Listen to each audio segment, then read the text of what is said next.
My boyfriend said, "I don't like your kids from your previous marriage coming over." I said, "I hear you." Then I broke up with him immediately. He tried to backpedal when he realized he was the one who had to leave, not my kids. My name is Billy Mills. I'm 35 years old, and my life runs on priorities so rigid they may as well be carved into concrete. At the top are my children, Leo 8 and Sophie 6. Under them comes my career as a forensic accountant. Under that is my house, the colonial-style home I spent 5 exhausting years renovating after my divorce. Somewhere much lower on the list was my boyfriend, Preston Hale, 29. Preston and I had been together for 14 months. He moved in 6 months ago. At first, it made sense. He was a lifestyle consultant, which mostly meant filming videos of himself arranging charcuterie boards, opening luxury skincare packages, and talking about energy, while contributing very little to the mortgage. But he was charming, polished, and in the beginning he acted like he understood that my children came first. My custody arrangement with my ex-husband Caleb was simple. 1 week with me, 1 week with him. No drama, no fighting, just structure. The kids always knew where home was. The tension with Preston started quietly. Little comments, little sighs, complaints disguised as jokes. "Leo is really loud, huh? Does Sophie always leave crayons everywhere? I just cleaned this table." At first, I adjusted. I hired a cleaner twice a week instead of once. I enforced quieter evenings. I kept telling myself this was normal couple compromise. It wasn't compromise. It was conditioning. Tuesday night was when the mask finally slipped. I was in the kitchen making lasagna because the kids were coming over the next day for my custody week. Preston sat at the island sipping expensive red wine while scrolling through his phone. Then he sighed dramatically and set the phone down. "Billy, we need to talk about the schedule." I kept layering noodles.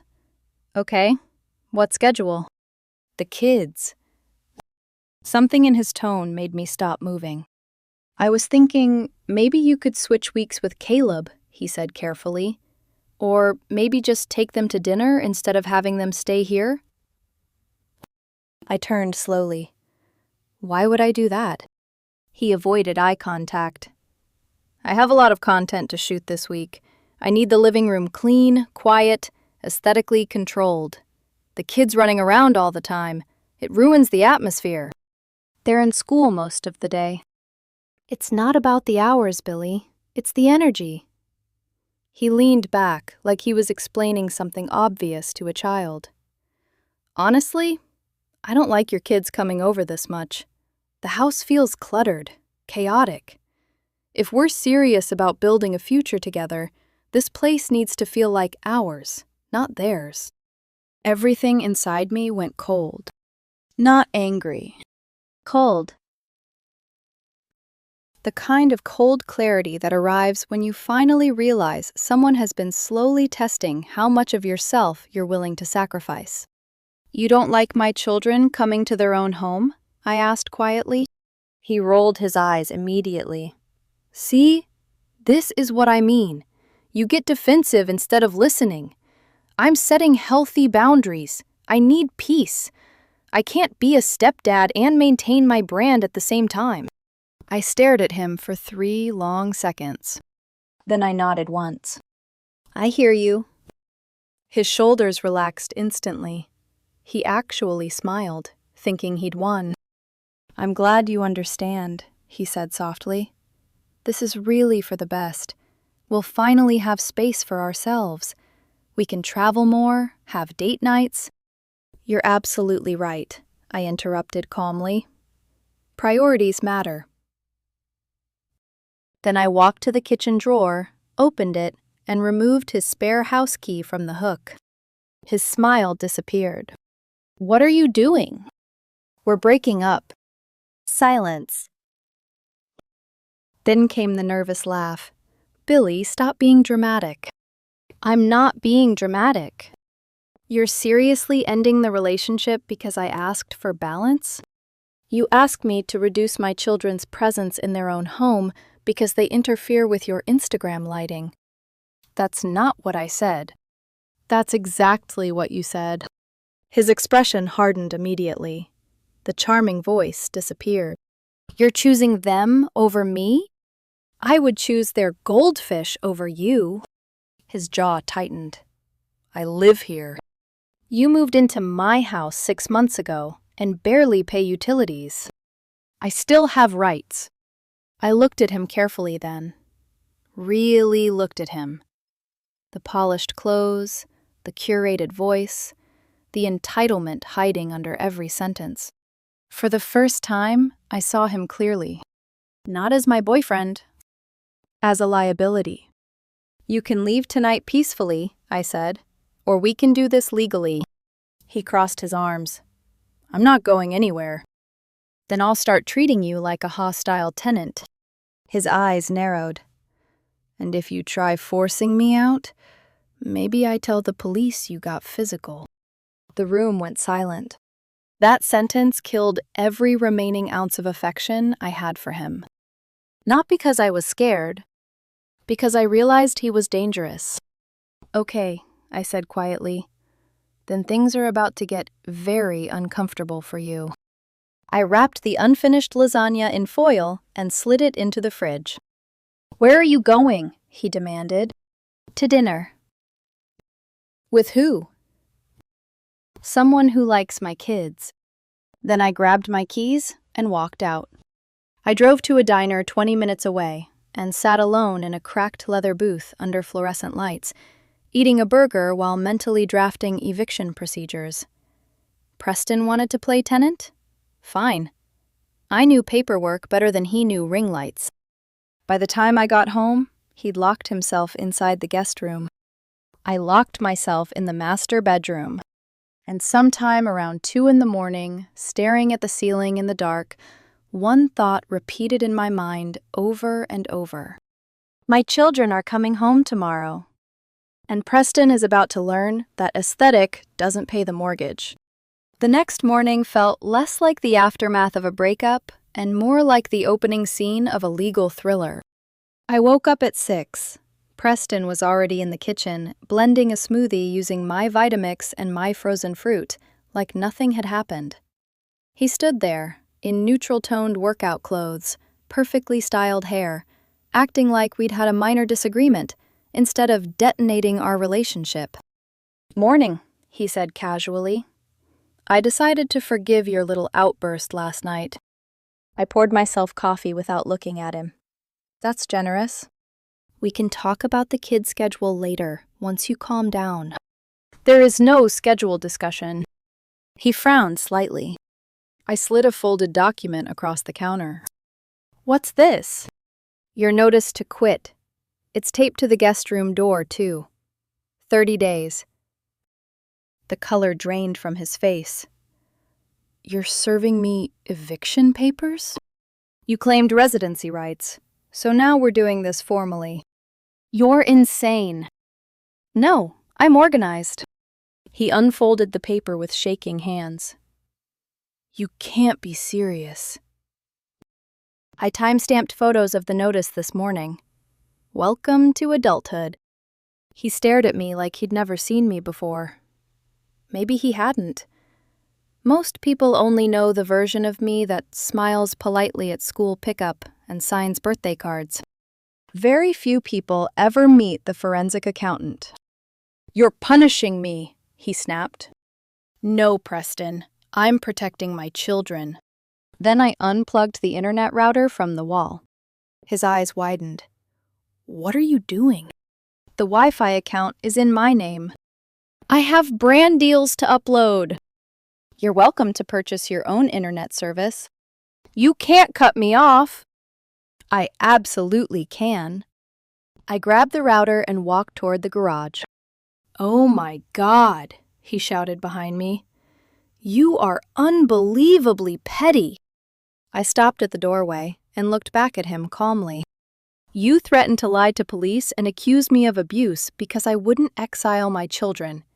You don't get to talk about petty. Then I left for work. At 3 o'clock, I picked up Leo and Sophie from school. The second they got in the car, the stress in my chest eased a little. "Can we get pizza this week?" Leo asked. "Only if Sophie stops stealing the olives." "I do not steal," Sophie gasped dramatically. "I borrow, permanently." I laughed for the first time in 24 hours. When we got home, the house was eerily quiet. Preston stayed hidden inside the guest room. "Where's Preston?" Sophie asked while kicking off her shoes. "He's packing," I said simply. "He'll be moving out soon." "Oh."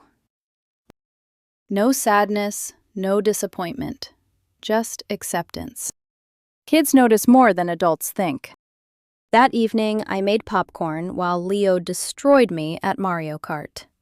Sophie built blanket nests across the couch cushions. Their laughter filled the living room again, warm and loud and messy. And then the guest room door slammed open. "Can you keep it down?" Preston snapped. The kids froze immediately. That did it. I stood slowly and walked between him and the couch.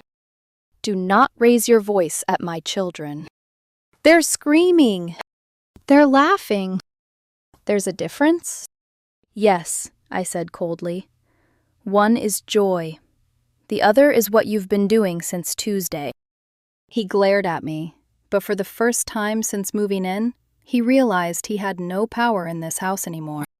He stormed back into the guest room and slammed the door hard enough to rattle the hallway frame.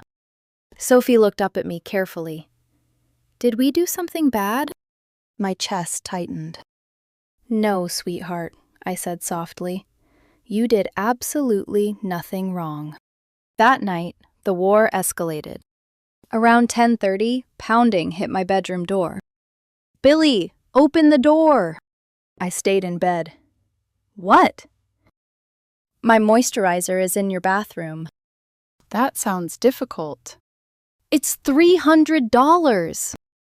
You should have grabbed it earlier." "Open the damn door." "No." Silence. Then came the muttered insult under his breath before he stomped away. The next evening, I came home to discover the thermostat set to 85 degrees with every upstairs window open. I stared at it for exactly 3 seconds before calmly removing the thermostat faceplate and taking out the batteries. When Preston emerged from the hallway sweating in expensive loungewear, he looked furious. "What happened to the AC?"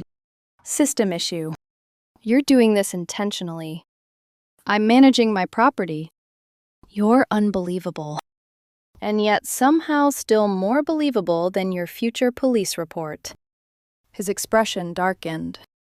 The next attack came Friday evening. His mother called. Her name was Vanessa Hale, and she had spent 29 years convincing Preston he was the center of the universe. "Billy," she said sharply the second I answered. "Preston tells me you're abusing him." I actually laughed. "I'm sorry?" "He says you're starving him, locking him out of rooms, emotionally terrorizing him. He has access to the kitchen, electricity, water, and a guest bedroom in a 5-bedroom house. He says you cut off the internet." I stopped funding it. "You're being vindictive." "Vanessa, your son asked me to reduce custody time with my children because they disrupted his aesthetic." Silence. Then, colder. "Well, he's trying to build a career. So am I. Mine just happens to pay bills." "You owe him respect." "I owed him respect when he was my partner. Now he's a tenant with 30 days' notice." Another silence. I smiled slightly, because suddenly I understood something. Vanessa didn't want him back either. That weekend, the petty sabotage began. I found salt poured into my coffee container. One of my sneaker laces had been sliced clean through. My favorite silk blouse had bleach spots across the sleeve. I didn't yell. I documented everything. Photos, timestamps, receipts. Then I emailed him. Subject line: property damage documentation. I listed every damaged item with estimated replacement costs. At the bottom, I added one sentence: continued destruction of personal property will result in formal small claims action. 5 minutes later, my phone buzzed. "You are psychotic." I replied instantly. "No, Preston, I'm thorough." After that, the sabotage stopped. Mostly because he realized something terrifying. I wasn't emotional enough to lose control. And people like Preston survive by provoking reactions. But every day he stayed in my house, he kept running into the same problem. I had already chosen my children, which meant there was absolutely nothing left for him to manipulate. By the third week, Preston stopped pretending he was going to win. The polished confidence was gone. The skincare routines disappeared. Even his voice sounded smaller. But people like Preston don't leave quietly. They leave claw marks. Monday morning, fake one-star reviews started appearing on my business page. Fraud. Unstable woman. Do not trust her. Every review came from empty accounts created within the same hour. I took screenshots, documented timestamps, then knocked on the guest room door. Preston opened it, looking exhausted. "You're damaging my business now?" I asked calmly. "I don't know what you're talking about." Defamation is expensive. His face shifted slightly. I handed him a printed cease and desist letter already signed by my attorney. If the reviews aren't gone in 1 hour, I sue. You can't sue me over opinions. I can sue you for lies. 50 minutes later, every review disappeared. But he still wasn't finished. 2 days later, police showed up at my house while Leo and Sophie were building a blanket fort in the living room. Preston stood behind the officers, looking pale and dramatic. "She's emotionally abusive," he said shakily. "She locks me out and denies me necessities." I calmly showed the officers the guest room, the stocked pantry shelf I'd designated for him, and the eviction paperwork. Then I showed them security footage of him freely entering and leaving the house all week. The older officer sighed immediately. "This is a civil matter," he said. Preston's expression collapsed. After the police left, he looked at me with pure hatred. "You manipulate everyone." "No," I said quietly. "I just come prepared." The final straw came 3 days before move-out. I found my coffee table listed on Facebook Marketplace. My coffee table. I messaged the listing anonymously and arranged pickup for 6 o'clock. At 5:58, I walked into the living room and found Preston dragging it toward the front door. He froze. "I was just cleaning." "Really? Because your buyer is arriving in 2 minutes. His face went white. That was when the truth finally spilled out. "I'm broke," he whispered. "I can't afford to leave." For a second, I almost pitied him. Almost. Then I remembered him asking me to reduce my children to weekend visitors in their own home. "You should have thought about that before trying to erase my family," I said. I offered one final deal. Leave peacefully by Sunday, sign paperwork giving up all property claims, and I wouldn't sue for damages. He agreed immediately. Sunday morning, he loaded a rented U-Haul alone. None of his friends showed up, not even his mother. I sat on the porch drinking coffee while he carried boxes out one by one.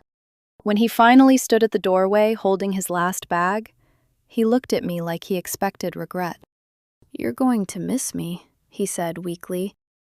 I looked past him into my living room, where blanket forts still covered the couch cushions from the night before. "Honestly," I said, "the house already feels lighter." He slammed the key onto the table and left. An hour later, Leo and Sophie came home. "Is he gone?" Sophie asked. "Yes." Leo grinned instantly. Can we build the giant fort again? I looked around the messy living room. Pillows everywhere. Pizza boxes on the counter. Crayons under the coffee table. It ruined the aesthetic. It looked perfect.